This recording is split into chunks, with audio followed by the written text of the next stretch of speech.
Kabar terbaru dari perkembangannya kasusnya Sarwenda dengan Ruben, dan banyak sekali di mana akun-akun yang menyudutkan Sarwenda, menfitnah, dan ya fitnahnya luar biasa memang. Dan kabar terbaru, Sarwenda sudah melaporkan akun-akun yang diduga sudah memfitnahnya. Kalau kalian melihat prediksi saya kemarin, ternyata prediksi saya itu ada kecocokan dengan apa yang dilakukan Sarwenda.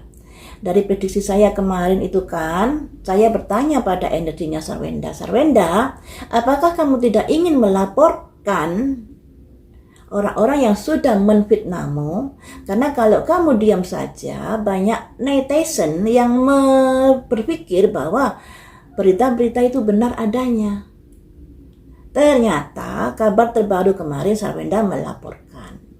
Dan dari prediksi saya kemarin itu yang keluar adalah kartunya Rinoval, simbolnya matahari.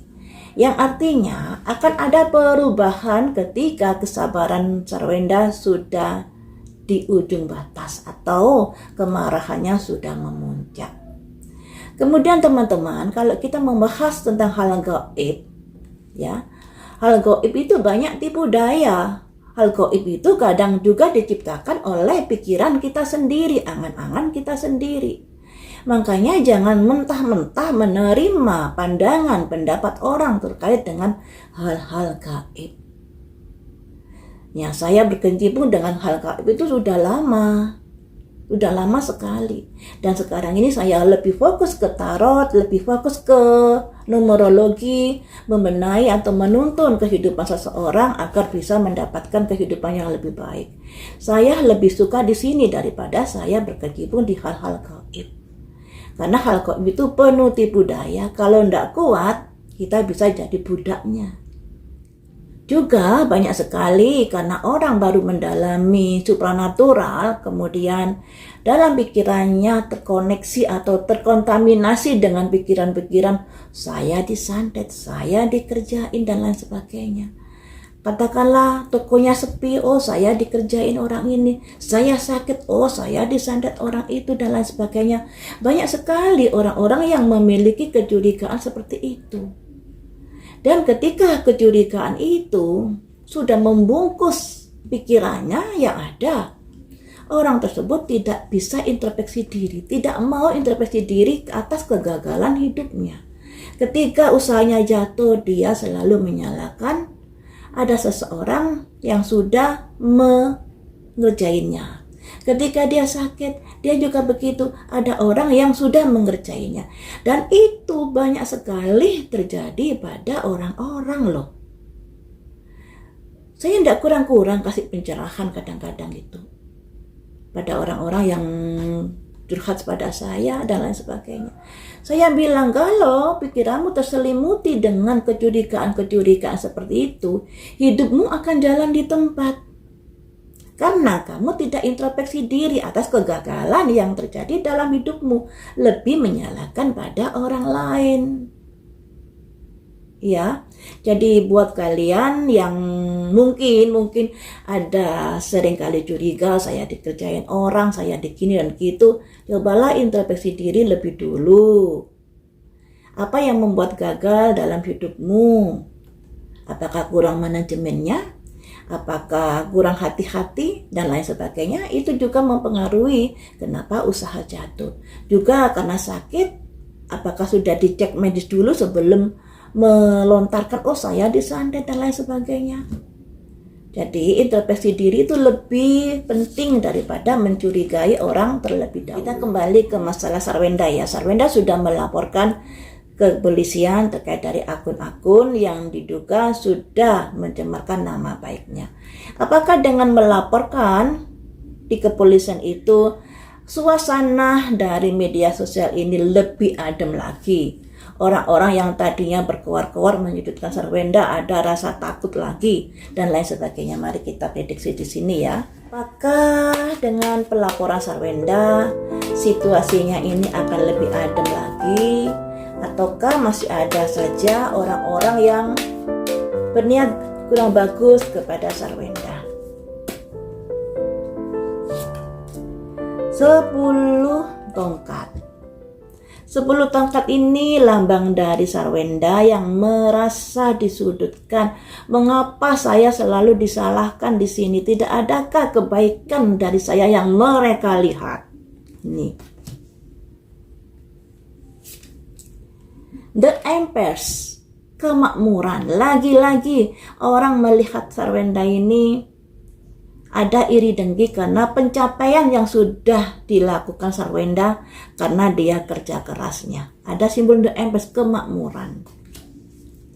Selanjutnya, kerjasamanya dengan Dio juga menjadi sorotan, menjadi adanya ketidaksukaan orang-orang terkait hubungan Sarwenda dengan Dio. Ini kartu yang keluar ini ternyata kartu masih apa yang menyebabkan orang gak suka ya. Selanjutnya, 2 koin 2 jam, sebuah proses perjalanan yang penuh ombak badai. Ini pada akhirnya karena orang nggak suka lihat Sarwenda yang sukses, nggak suka lihat Sarwenda ada kerjasama dengan Dio, pacaran dengan Dio.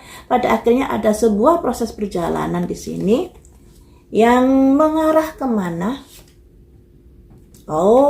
Mengarah ke sukacita. Jadi begini, proses perjalanan hubungan mereka berdua ini yang mengarah ke hubungan yang lebih spesial membuat banyak orang yang tidak suka. Kelima kartu ini adalah simbol-simbol dari alasan kenapa banyak orang yang tidak menyukai Sarwenda, yaitu tadi karena kemakmuran keberlimpahan yang sudah ada di dalam kehidupan Sarwenda, kemudian hubungan Sarwenda dengan Dio yang begitu dekat membuat orang menjadi kepanasan juga. Dan di sini ada usaha-usaha untuk menjatuhkan Sarwenda juga di sini. Ya, kalau dirasa Sarwenda ini disudutkan karena uang 200 titik dan juga ada dugaan Sarwenda mempersulit Ruben ketemu dengan anaknya, harusnya kan fokus di situ saja, ya, fokusnya di situ, tidak melebar kemana, penggiringan kemana dan lain sebagainya, yang ini dan itu. Ternyata banyak sekali yang iri dengki kepada Sarwenda. Selanjutnya, apakah iri dengki itu bisa turun atau bisa melemah ketika Sarwenda sudah melaporkan akun-akun yang diduga sudah mencemarkan nama baiknya? Iri dengki. Ada simbol perencanaan di sini. Perencanaan di mana kalau Sarwenda ini sudah ngelaporin beberapa akun. Nah, orang-orang yang kemarin-kemarin itu ngegas dan lain sebagainya, ini sudah mulai ada strategi atau perencanaan terkait apa yang harus saya lakukan agar saya aman, seperti itu. Jadi sudah ada penurunan terkait dari orang-orang yang ngegosipin Sarwenda dari sisi negatif. Konflik, tapi dalam hatinya masih berkonflik dengan Sarwenda. Masih ada rasa sakit hati dengan Sarwenda karena langkah-langkah ketegasan Sarwenda ini. The Sun. Nah, dalam hati mereka juga ada emosi, kemarahan dan lain sebagainya pada Sarwenda. Tidak suka kalau Sarwenda bersikap tegas kepada akun-akun yang dirasa sudah mencemarkan nama baik Sarwenda. Ya. Jadi ada ketidaksukaan pada Sarwenda ketika Sarwenda sudah melakukan tindakan tegas, dan di sini ada kemarahan. Walaupun kemarahan ini tidak diperlihatkan di media sosial, tapi dalam hatinya sudah menyimpan bara. 9 cangkir. Dan dengan adanya Sarwenda melakukan tindakan tegas ini, ada banyak pihak juga yang merespon baik keputusan Sarwenda. Nah, di sini kan ada yang mendukung Sarwenda, juga ada yang berpihak kepada hatersnya Sarwenda dan lain sebagainya ya toh. Dengan Sarwenda melaporkan ini, walaupun para hatersnya ini kesal, marah dalam hati, Dari pihak pendukung Sarwenda akan memberikan support kepada Sarwenda yang dilambangkan 9 cangkir ini. Cangkir itu simbol dari perasaan sayang, dukungan dan lain sebagainya. Dan angka 9 itu mendekati angka tertinggi atau tertinggi 10, angka 9 sudah satu langkah lagi ke angka 10. Jadi support untuk Sarwenda ini juga banyak ketika dia melakukan tindakan tegas. Selanjutnya ada simbol Raja Tongkat, simbol dari Sarwenda yang melakukan tindakan tegas. Jadi begini teman-teman, terkait dari pelaporan Sarwenda yang melakukan tindakan tegas itu, pada akhirnya hatersnya juga pikir-pikir lagi kalau mau membuat berita-berita yang miring terkait Sarwenda. Tapi dalam hati mereka masih berkonflik, masih tidak terima apa yang sudah dilakukan Sarwenda dengan pelaporan pada akun-akun yang diduga sudah mencemarkan nama baik Sarwenda. Selanjutnya, apa yang akan dilakukan lagi para hatersnya ini pada Sarwenda ke depannya?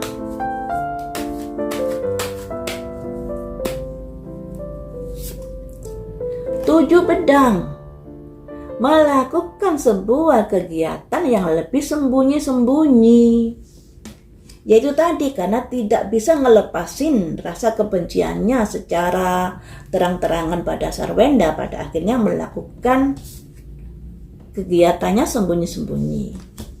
Nah, sembunyi-sembunyi ini nanti seperti apa yang dilakukannya? Tekad, semangat, jadi masih saja membara rasa kebenciannya. Demi apa? Oh, demi cuan ternyata. Oh, ternyata ada yang membayarnya, atau karena cuan mereka melakukan seperti itu. Jadi begini, yang namanya media sosial kan ada monetisnya juga. Kalau mereka berpihak pada yang banyak mendapatkan pujian dan dukungan, tentunya followernya bisa bertambah, yang nonton bisa tambah, dan itu juga ladang cuan buat mereka. Ini ya. Demikian juga kalau di TikTok, orang yang berjualan sama membahas Sarwenda, sama menjelek-menjelekan Sarwenda, itu juga akan mendapatkan dukungan banyak. Terus barangnya juga mungkin pembelinya juga makin banyak dan lain sebagainya. Intinya dicuan di sini, ya. Haruskah kita bekerja yang mendatangkan cuan, kemudian dengan mendompleng nama Sarwenda, tapi menjelekan Sarwenda? Haruskah begitu? Ya toh? Haruskah berpihak kenetralan di sini? Kalau Sarwenda ada salah, yang dikritik dengan baik-baik. Kalau Ruben ada salah, ya dikritik dengan baik-baik. Tidak malah ikut-ikutan nimbrung, memfitnah, menjatuhkan, membuli dan lain sebagainya. Padahal mereka bekerja juga atas nama mendompleng namanya Sarwenda. Jadi, terus gimana rasa perikemanusiaan? Ya toh? Kalau memanfaatkan nama Sarwenda, ya harusnya netral di sini. Sarwenda ada salah, iya dinasehati. Ruben ada salah, iya dinasehati. Bukan malah menjatuhkan, menfitnah, membuli, menginjak-injak harga diri Sarwenda, nama baik Sarwenda. Apakah pada akhirnya mereka akan berganti topik setelah peristiwa ini mereda? Iya, mereka akan berganti topik lagi sesuai berita yang viral. Ini loh. Jadi ibaratnya bunglon mereka ini, mana berita yang viral ya diceburin, mana yang mendapat dukungan ya itu yang diikuti dan lain sebagainya. Karena ada perencanaan terkait pekerjaan yang bisa mendatangkan cuan. Ini. Selanjutnya, walaupun di sini juga ada kegalauan setelah Sarwenda melaporkan ke pihak kepolisian.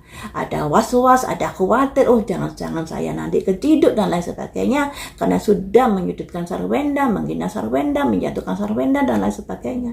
Ini ada keraguan atau kekhawatiran, kecemasan yang sudah mereka pikirkan untuk saat ini. Jadi bisa dibilang mereka-mereka ini bunglon. Mana berita yang sedang viral diikuti, tapi ya begitu, hati nuraninya udah putus di sini.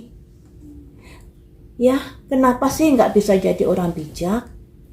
Memang jadi orang bijak itu sangat susah. Ya 1001. Dengan pelaporan ini, apakah kehidupan Sarwenda akan bisa lebih bangkit lagi? Harusnya begitu. Strength, kekuatan. Nah, seperti yang saya bilang kemarin ya toh, Sarwenda ini di live pad 1, di angka lahirnya live pad 1, yang artinya memiliki jiwa kepemimpinan, keteguhan, jiwa pendobrak, perintis, tidak kenal putus asa dan bekerja keras.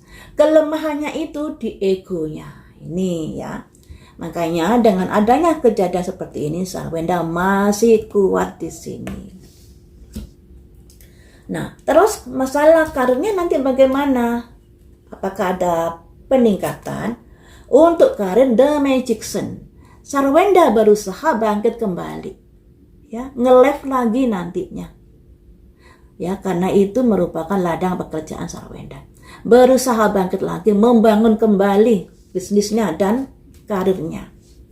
Berhasilkah dalam waktu dekat? Dalam waktu dekat di sini ada the Trimer, pemimpi, simbolnya di angka 0. Tergantung dari kegigihan Sarwenda, tergantung dari kayak strateginya nanti bagaimana dalam menawarkan barang-barang tersebut, dalam mendongkrak nama baiknya lagi, dalam mendongkrak popularitasnya kembali. Itu tergantung Sarwenda. Kalau langkahnya Sarwenda keliru, dia akan kejebur lagi, akan bisa dihujat lagi. Tapi kalau langkahnya tepat, dia akan bisa naik. Selanjutnya,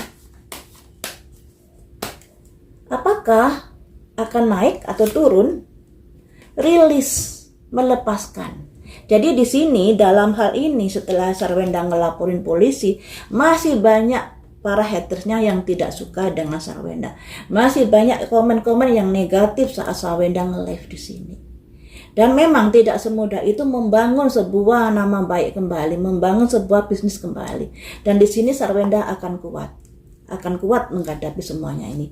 Dan dari prediksi saya memang tahun 2027 ini kurang bagus untuk Sarwenda karena tahunnya bisa dibilang tahun ciong ya, ada kesialan di sini. Tapi kalau Sarwenda kuat di sini, tahun 2028 akan ada peningkatan yang luar biasa. Karena tahun 2027 ini tahun pembersihan. Tahun pembersihan ini orang-orang yang sudah menjatuhi Sarwenda bisa di-cut oleh Sarwenda. Juga netizen yang hatersnya yang suka komen-komen yang nggak baik-baik mungkin diblokir dan lain sebagainya. Itu salah satu yang dinamakan pembersihan untuk mempersiapkan tahun 2028. Nah, dalam pembersihan ini disarankan Sarwenda fokus pada penataan hidup. Jangan terlalu mengikuti alur dari orang-orang yang sudah membuat Sarwenda pikirannya kepecah belah. Dan untungnya Sarwenda dalam masalahnya ini memakai 2 pengacara. Jadi pengacara yang satunya lebih fokus pada hak asuh anak, dan pengacara satunya lebih fokus pada penanganan hatersnya Sarwenda. Itu langkah-langkah yang bagus sebenarnya, taktik yang bagus agar hasilnya maksimal dalam menyelesaikan masalahnya. Nah, setelah rilis ini, setelah Sarwenda mengalami kerugian banyak ini, apakah nanti bisa membaik kembali sesuai dengan numerologinya? Ego, masih saja ada ketidakcocokan atau benturan-benturan dengan para hatersnya. Karena apa? Mereka masih sakit hati pada Sarwenda, akan melakukan diam-diam kebenciannya pada Sarwenda. Ya mungkin mereka tidak menayangkan video-video yang menghujat Sarwenda, tapi akan berkomen-komen di saat Sarwenda live dan lain sebagainya. Dan masih ada pertempuran di sini. Endingnya nanti bagaimana dari hasil pertempuran ini? Baguskah untuk Sarwenda ataukah sebaliknya? The Hermit. Sarwenda harus sabar di sini, harus tenang di sini, harus bisa legowo menerima situasi seperti ini. The Hermit ini simbolnya seseorang yang membawa lampu, menerangi jalannya dan lain sebagainya. Karena bagaimanapun juga yang namanya di tahun Ciong itu tahun yang tidak dinaungi Dewi Fortuna, tahun saat karma buruk jatuh. Dan di sini Sarwenda harus sabar banget di sini harusnya ya. Juga introspeksi diri, kenapa orang ini membenci saya, ada kaitannya apa? Ternyata ada kaitannya dengan uang 200 JT itu, salah satunya ya, yang kemudian Ruben memberikan atau menayangkan video terkait rincian-rinciannya dan banyak netizen yang loh kok begini, kok begitu, dan disitulah banyak hatersnya yang menyudutkan Sarwenda ya, yang dalam pikiran mereka Sarwenda sudah manfaati Ruben dan lain sebagainya. Dan ternyata Ruben sebenarnya juga sudah menyetujui pembelanjaan 200 JT itu karena sudah dikuatkan di notaris. Jadi 200 juta itu sudah memiliki kekuatan hukum. Ya. Dan selanjutnya, setelah Sarwenda merenung ke dalam ini terkait apa yang sudah dilakukan, apakah kartunya bolak-balik. Apakah nanti ada kebijaksanaan yang bisa membuat Sarwenda lebih terangkat lagi? Setelah Sarwenda merenung ke dalam ini, 10 cangkir. Yang artinya dukungan Sarwenda masih banyak di sini. Ya, masih mensupport Sarwenda dan Sarwenda bisa dibilang nanti bisa bangkit lagi. Ini ada kesesuaian dengan prediksi saya atau analisa saya yang sesuai dengan angka kelahiran Sarwenda, juga terkait dari sionya Sarwenda, perjalanan Ciong dan tidaknya ya. Jadi mungkin ini masih perlu proses yang panjang. Jadi Sarwenda saat nge-live tidak ujuk-ujuk berhasil, tapi perlu kesabaran untuk bisa mencapai dukungan dari netizennya kembali ini. Tapi nanti akan ada kok 10 cangkir ini, dukungan yang begitu banyak untuk Sarwenda. Dan ketika dukungan yang begitu banyak ini sudah di dalam genggaman Sarwenda, tentunya karir Sarwenda juga akan bisa naik kembali.